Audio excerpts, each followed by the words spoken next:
Após sua morte, ele é retirado da cruz envolto em um pano e levado para um túmulo emprestado. E por causa do contato com o corpo de Jesus, isso se transforma e deixa uma marca permanente no tecido. Em 2015, dentro de um laboratório de genética ultralimpo na Universidade de Pádua, o professor Gianni Barcaccia e sua equipe desvendaram algo que jamais se esperava encontrar: um código secreto de DNA escondido no sudário de Trindade, o tecido que milhões acreditam ter envolvido o corpo de Jesus Cristo após a crucificação. Durante séculos, o debate foi simples: ou o sudário era uma falsificação medieval ou era autêntico. O DNA deveria resolver a questão. DNA europeu significava falsificação. DNA do Oriente Médio significava autenticidade. Mas quando os computadores de Barcaccia terminaram de decodificar milhões de sequências de nucleotídeos e o mapa genético final apareceu na tela, sua equipe simplesmente permaneceu em silêncio. Porque o código secreto não apontava para uma pessoa, um país ou um continente específico. Apontava para todos os lugares. O DNA mapeado naquele tecido revelou uma jornada tão vasta e precisa que não poderia ter sido plantada, não poderia ter sido forjada e não poderia ser explicada por nenhuma teoria jamais proposta. Eis o que eles descobriram: o rosto que ninguém deveria ver. Para entender por que esse DNA destruiu todas as teorias existentes, precisamos começar pela noite em que o sudário revelou pela primeira vez o que escondia. 28 de maio de 1898. Em Itália, um advogado e fotógrafo amador chamado Sacondopia recebeu uma rara permissão do rei Umberto I para fotografar a relíquia durante uma exposição pública. A fotografia era um trabalho árduo naquela época, lento, técnico e implacável. Pia carregou uma câmera quase do tamanho de uma mala até um andaime dentro da catedral. Usando flashes de magnésio para iluminar o interior escuro, ele expôs 2 grandes placas de vidro. Tarde da noite, sozinho em seu quarto escuro, iluminado apenas pelo brilho fraco de uma lâmpada de segurança vermelha, Pia mergulhou uma das placas nos produtos químicos de revelação. À medida que a imagem se materializava, suas mãos começaram a tremer. Ele quase deixou o copo cair. O que se formava diante de seus olhos não deveria existir no negativo fotográfico, onde a luz deveria se tornar escura e a escuridão clara. Um rosto nítido e de alto contraste surgiu. Olhos profundos se fecharam suavemente. Um nariz quebrado, um bigode e uma barba bifurcada, hematomas na bochecha direita. Pela primeira vez na história, a figura escondida sob o linho não era uma sombra tênue. Era claramente um homem calmo, digno, mas marcado por extremo sofrimento. Agora eis a questão. Há um senso de urgência em transferir o corpo de Jesus do local da execução para o local do sepultamento. Qualquer imagem normal se comporta de forma previsível como um negativo. A luz escurece, a escuridão clareia, e o resultado parece distorcido, artificial. Mas o sudário quebrou todas as regras. Fotografado como um negativo, ele apareceu como uma verdadeira fotografia de um ser humano real. O que o olho nu vê no tecido já é um negativo. Quem na Idade Média entendia de fotografia? 800 anos antes da existência da câmera. Quem poderia criar uma imagem negativa perfeita sem nenhuma maneira de ver, testar ou confirmar o resultado? Ninguém. O olho humano não consegue ver o mundo em negativo, muito menos reproduzi-lo com controle preciso sobre a luz e a sombra. Nenhum artista, nenhum cientista, nenhum estudioso vivo na época possuía o conhecimento para sequer conceber tal coisa, muito menos executá-la impecavelmente em um pedaço de linho. Essa foi a primeira rachadura na muralha do ceticismo. O sudário não se comportava como uma pintura. Comportava-se como uma placa fotográfica capturando um único instante no tempo. E essa constatação causou um tremor em todas as disciplinas que posteriormente se debruçariam sobre esse tecido. Se você já está interessado, inscreva-se, porque o DNA era apenas metade do segredo. A outra metade é algo que ninguém esperava. Mas aquela fotografia foi apenas o aquecimento. A verdadeira bomba estava escondida na poeira. E quando finalmente a decifraram, até os céticos se calaram. O DNA que não deveria existir. No século XXI, a especulação finalmente deu lugar a algo muito mais difícil de contestar: genética física, de altas energias, espectroscópia e análise molecular forense. Os cientistas deixaram de tratar o sudário como uma relíquia sagrada e passaram a tratá-lo como uma cena de crime, um cofre de dados biológicos, preservando silenciosamente 2000 anos de história. Em 2015, a equipe de geneticistas e biólogos do professor Barcacha obteve acesso sem precedentes à relíquia. Seu objetivo não era encontrar o DNA de Deus. A ciência não possui um modelo para a aparência de tal vestígio. Eles queriam reconstruir a história do próprio tecido por onde ele viajou, quem o tocou, cujas mãos o seguraram ao longo dos séculos. Isso nos deixa com a possibilidade muito real de estarmos falando de um tecido do primeiro século. Utilizando dispositivos de microaspiração estéreis, equipados com filtros ultrafinos, eles coletaram poeira microscópica, pólen e fragmentos orgânicos das profundezas entre os fios da trama e da urdidura. Espaços onde material antigo pode permanecer selado por milhares de anos. E o mais impressionante é que eles se concentram especificamente no DNA mitocondrial. E por uma razão crucial, ao contrário do DNA nuclear, o DNA mitocondrial existe em centenas de cópias por célula. Ele é transmitido exclusivamente pela linhagem materna e sobrevive por muito mais tempo em material antigo. É essencialmente um GPS biológico, um marcador poderoso e confiável de origem geográfica, movimento populacional e migração humana. Se alguma informação genética tivesse sobrevivido dentro dessas fibras ao longo de 2 milénios, este era o método que a encontraria. Durante semanas, os computadores funcionaram sem parar, decodificando milhões de sequências de nucleotídeos e comparando-as com bancos de dados genômicos globais que representam populações de todo o mundo. Então, os mapas finais apareceram na tela. Haplogrupos, linhagens ancestrais, origens geográficas. O laboratório ficou em silêncio. Ninguém falava. A equipe de Baraka estava olhando para dados que desafiavam todas as previsões que haviam feito. Esta não era a assinatura genética de um único indivíduo. Era algo muito mais complexo, algo que ninguém havia previsto. As descobertas publicadas na prestigiada revista Scientific Reports causaram grande impacto na comunidade científica. Eis o que se esperava se o sudário fosse uma falsificação medieval criada na França. O DNA europeu deveria ter predominado de forma esmagadora. Se fosse uma relíquia autêntica de Jerusalém, o DNA do Oriente Médio deveria ter predominado. Nenhuma das duas coisas aconteceu. Primeiro resultado: Oriente Médio. Grupos haploides comumente associados aos Druze. Uma comunidade unida e historicamente isolada em Israel, Jordânia, Líbano e Síria, cuja genética praticamente não mudou em milénios. Só isso já era significativo. Um poderoso marcador de origem geográfica fornecendo fortes evidências de uma conexão direta com o Oriente Médio que remonta a séculos. Mas então veio o segundo resultado. Europa Ocidental, grupos haploides U5b e H1AA3 consistentes com séculos de manipulação europeia. As pobres freiras clarividentes que o restauraram, a casa de Seavoy que o possuía e inúmeros peregrinos que o veneraram ao longo dos séculos. Certo, isso fazia sentido. Poderia haver uma explicação, mas é aqui que a coisa fica interessante. Terceiro resultado: Norte e Leste da África. Haplogrupo L3 apontando para o Egito e a Etiópia. Isso foi inesperado, profundamente fascinante. Sugeria contato direto com algumas das primeiras comunidades cristãs no continente africano. A sala ficou em polvorosa. Quarta descoberta: Sul da Ásia.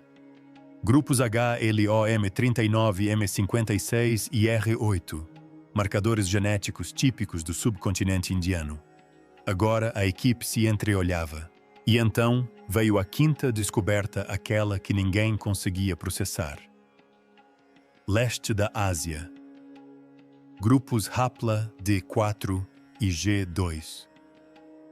Comumente associados à China, Índia, África, Europa, Oriente Médio. Tudo codificado em um único tecido antigo.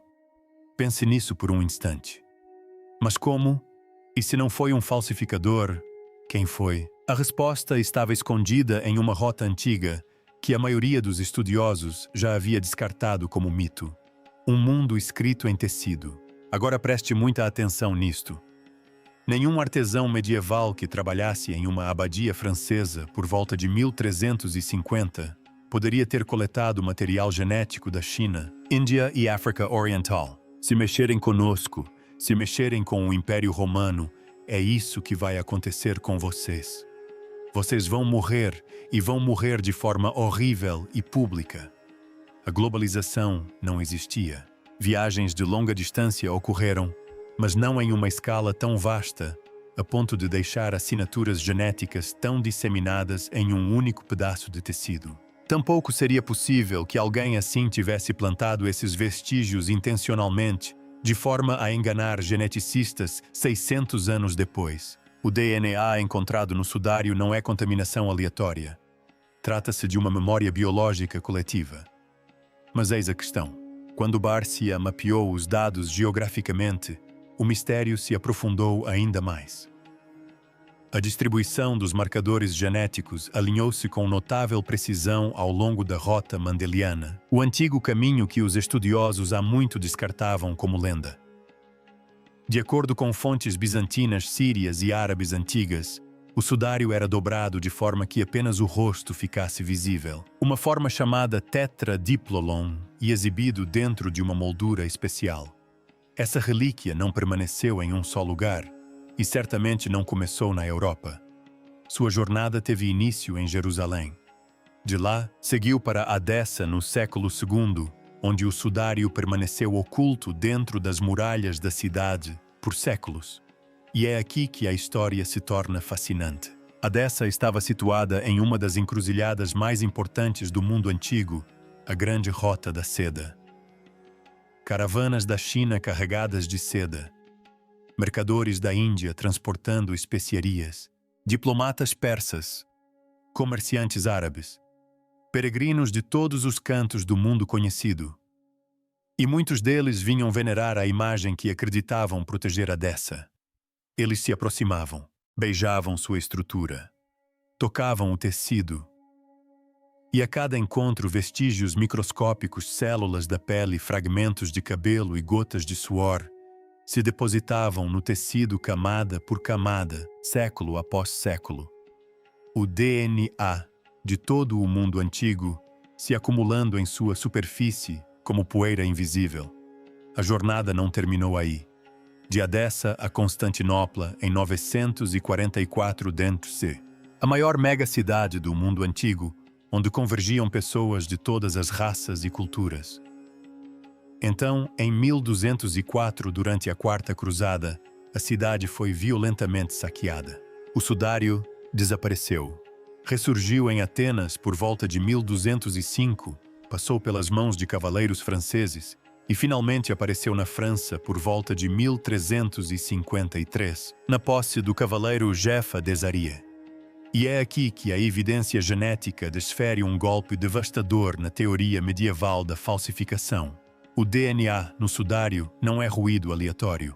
É uma impressão digital geográfica que nenhum falsificador poderia ter fabricado. Poeira de sandálias, vestes e mãos, deixada por inúmeras pessoas que estiveram diante dessa face ao longo de muitos séculos. Um rastro biológico que se estende por 2000 anos de contato humano. Algo dessa natureza simplesmente não poderia existir na Idade Média ou mesmo no primeiro século. Mas a genética era apenas metade do código secreto.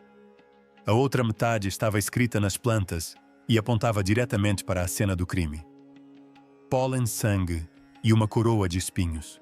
O professor Abba-Noam Danin, renomado botânico israelense da Universidade Hebraica de Jerusalém, e o cientista forense suíço Max Frey examinaram independentemente grãos de pólen presos nas fibras do linho. Quando Danin viu os resultados completos, percebeu que as implicações eram enormes.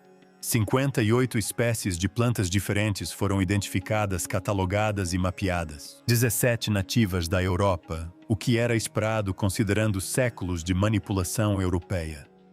Mas a maioria veio de outros lugares, Oriente Médio, Turquia, a região da Anatólia, coincidindo perfeitamente com a antiga rota que passava por Edessa e Constantinopla.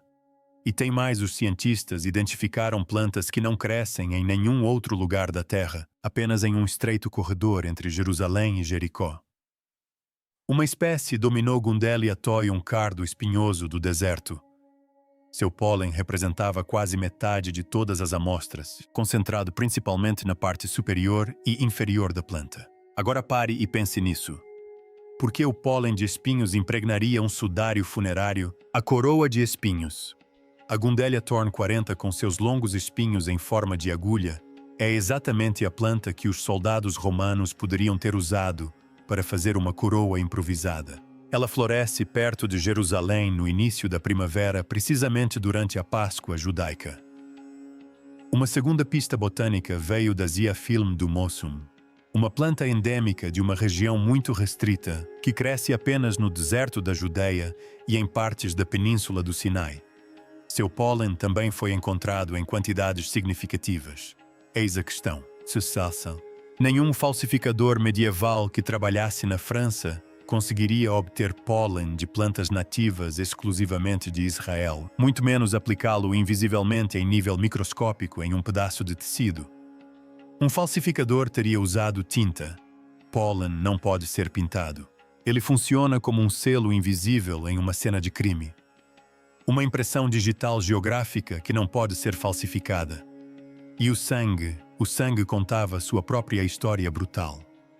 Durante anos, os céticos argumentaram que as manchas avermelhadas não passavam de pigmentos ocre, cineábaro ou têmpera misturados com gelatina. Essa alegação desmoronou em 2017. Uma equipe liderada pelo professor Júlio Fonte, da Universidade de Pádua, trabalhando em conjunto com médicos de um hospital em Trieste, examinou as manchas usando microscopia eletrônica de transmissão e espectroscopia Raman. Em escala nanométrica, eles não viram pigmento, mas sangue humano. Sangue do tipo AB, um dos grupos sanguíneos mais raros do mundo. Esse mesmo tipo sanguíneo aparece repetidamente em antigas relíquias cristãs, incluindo o sudário de Odo, um tecido que, segundo a tradição, cobriu o rosto de Cristo em seu sepultamento. Mas eis o que os deixou perplexos: não se tratava do sangue de uma pessoa saudável. Nela, os cientistas detectaram nanopartículas de creatinina e feritina ligadas à hemoglobina. Tais concentrações extremas ocorrem sob apenas um conjunto de condições: trauma fatal, catastrófico, tortura prolongada combinada com desidratação e destruição muscular maciça. A morte de Jesus durou aproximadamente 6 horas. Após sua morte, ele foi retirado da cruz e envolto em um pano. Quando o tecido muscular é repetidamente danificado, ocorre um processo conhecido como rabdomiólise. A creatinina inunda a corrente sanguínea em quantidades enormes e o sangue preservado no pano registrou exatamente isso. Não se trata de simbolismo, mas sim de uma assinatura bioquímica de agonia. O homem envolto nesse pano foi espancado até um estado físico já incompatível com a vida antes mesmo do início da crucificação. Há evidências de mais de 100 golpes consistentes, com a flagelação romana, utilizando chicotes de couro, com pesos de chumbo embutidos, e agora isso. Como esse detalhe ainda intriga os pesquisadores, o sangue permaneceu vermelho, o que seria impossível para sangue antigo.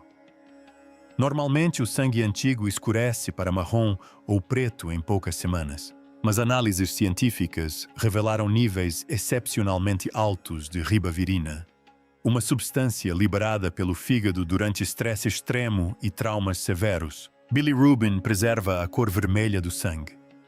Durante séculos, o sangue de um homem torturado permanece vermelho. Não é misticismo, é bioquímica, sob estresse insuportável. Um pintor pode imitar a aparência de uma ferida.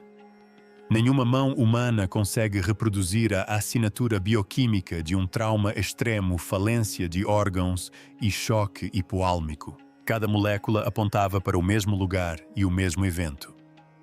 Mas e o único teste que deveria provar que tudo era uma farsa, o teste que errou?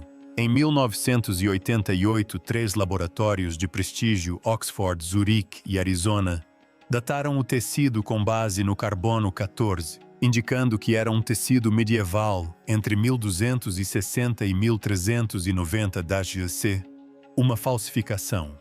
Caso encerrado. O mundo aceitou o veredicto. Até mesmo a Igreja Católica recuou, referindo-se ao sudário como um ícone em vez de uma verdadeira relíquia. Mas espere, porque a ciência não para de evoluir. 3 décadas depois, os pesquisadores descobriram onde o erro crucial havia sido cometido. E o problema não era a tecnologia, mas sim o local onde a amostra foi coletada. Em 1988, um minúsculo pedaço de tecido, não maior que um selo postal, foi cortado da extremidade do sudário. Aquele canto havia sido manuseado inúmeras vezes, absorvendo suor, óleos da pele, cera de vela e bactérias. Então o químico Raymond Rogers, do Laboratório Nacional de Los Alamos, descobriu algo devastador. Aquele canto havia sido habilmente reparado durante a Idade Média. As freiras clarissas reforçaram a borda danificada, tecendo novos fios de algodão no tecido original, tingidos com alazarina e selados com goma arábica, para combinar com o linho envelhecido. E aqui está o ponto crucial. O corpo principal do sudário não contém algodão algum, sendo feito inteiramente de linho. Os laboratórios não dataram o sudário, mas sim o remendo. Agora preste atenção no que aconteceu em seguida. Em 2022, o físico Liberato Daro, do Instituto de Cristalografia de Bari, introduziu uma abordagem radicalmente diferente. Espalhamento de raios-x de grande ângulo ou cera. Em vez de analisar contaminantes, esse método examina o envelhecimento da própria celulose do linho em nível atômico. Com o tempo, o linho se degrada naturalmente. As cadeias de polímeros da celulose se rompem lentamente sob a exposição à radiação, umidade e temperatura. Esse processo funciona como o relógio interno do material. Daro comparou amostras do sudário com tecidos de idade conhecida desde bandagens de múmias egípcias datadas de 3000 a.C. até têxteis medievais. Quando a curva de envelhecimento apareceu em seu monitor, Daro chamou seus colegas imediatamente. Seus discípulos o descrevem como tendo o rosto radiante e as vestes de um branco deslumbrante. A estrutura molecular do sudário não correspondia em nada aos tecidos medievais. Era muito mais antiga. Correspondia ao linho recuperado da fortaleza de Masada, em Israel, datado entre 55 e 74 d.C., século I, a época de Cristo. Em 1988, a ciência descartou o milagre. Em 2022, o trouxe de volta à tona. Mas um mistério ainda paira acima de todos os outros. E a física moderna não consegue explicá-lo. A imagem impossível. Sem pinceladas, sem pigmentos, sem tinta, nada. A imagem existe apenas nos 200 nanogramas mais externos das fibras, centenas de vezes mais finas que um fio de cabelo humano. Trata-se de uma transformação química causada por oxidação e desidratação, uma espécie de marca deixada por uma fonte de energia desconhecida. Cientistas da ENA, a Agência Nacional de Energia da Itália, tentaram de tudo para recriá-la. Ácidos, calor, radiação, gama. Nada funcionou. Apenas um breve e intenso pulso de radiação ultravioleta no vácuo chegou perto. Tecnologia que não existia no mundo antigo. Para imprimir a imagem em quase 4 metros quadrados de tecido, o corpo teria que liberar uma explosão de energia com duração inferior a 1 bilionésimo de segundo poderosa, o suficiente para marcar o tecido, mas precisa o bastante para não queimá-lo. Pense nisso. E tem mais, fica ainda mais impossível. Em 1976, uma análise da NASA revelou que a imagem contém informações tridimensionais perfeitamente precisas. A intensidade da impressão corresponde exatamente à distância entre o corpo e o tecido. Não aproximadamente exatamente. Isso é algo que nenhum artista antigo ou moderno jamais conseguiu replicar. Mas eis o detalhe que faz até os céticos mais empedernidos hesitarem. A análise digital identificou formas sobre os olhos consistentes com moedas que correspondem a raros leptinas cunhadas sob Pôncio Pilatos por volta de 29 de MC. Essas moedas circularam apenas por um breve período em uma região específica. A probabilidade de um falsificador medieval ter conhecimento ou reproduzido esse detalhe é praticamente nula. E não para por aí. Os pregos atravessam os pulsos, não as palmas das mãos. Exatamente como a ciência forense prevê para a crucificação. Todas as pinturas medievais erram nesse ponto. Todas. Os artistas representavam as unhas atravessando as palmas das mãos porque era assim que presumiam. Mas o sudário mostra a posição anatomicamente correta. Até mesmo as respostas nervosas são visíveis, incluindo a retração dos polegares causada pelos danos das unhas ao nervo mediano. Um detalhe que nenhum artista medieval poderia ter conhecido. Camada por camada. Biologia química, física, geologia, numismática, tudo converge para uma única cidade e um curto período de tempo. Jerusalém. Entre 30 e 33 d.C., aconteceu algo que ninguém consegue decifrar. Um falsificador medieval teria precisado falsificar um negativo fotográfico séculos antes da invenção da fotografia. Incorporar pólen de plantas encontradas apenas entre Jerusalém e Jericó. Fabricar sangue com biomarcadores de trauma desconhecidos por 600 anos. Replicar uma codificação tridimensional que nenhum laboratório moderno consegue reproduzir e coletar DNA da China, Índia, África e Oriente Médio. Tudo isso em uma abadia francesa com uma vela e um pincel. O sudário de estanho não é uma pintura. É um registro forense de um ser humano real, um arquivo biológico, uma testemunha silenciosa de um momento que alterou a história da humanidade. O código secreto de DNA mapeado em suas fibras traça uma jornada de 2000 anos que nenhum falsificador poderia ter escrito. Então a pergunta é, você acredita que a ciência um dia explicará o que aconteceu dentro daquele túmulo? Ou alguns eventos estão além do alcance de qualquer instrumento que possamos construir? Deixe sua resposta nos comentários. E se isso mudou a sua perspectiva sobre o sudário, inscreva-se porque o que vamos revelar a seguir é ainda mais difícil de explicar.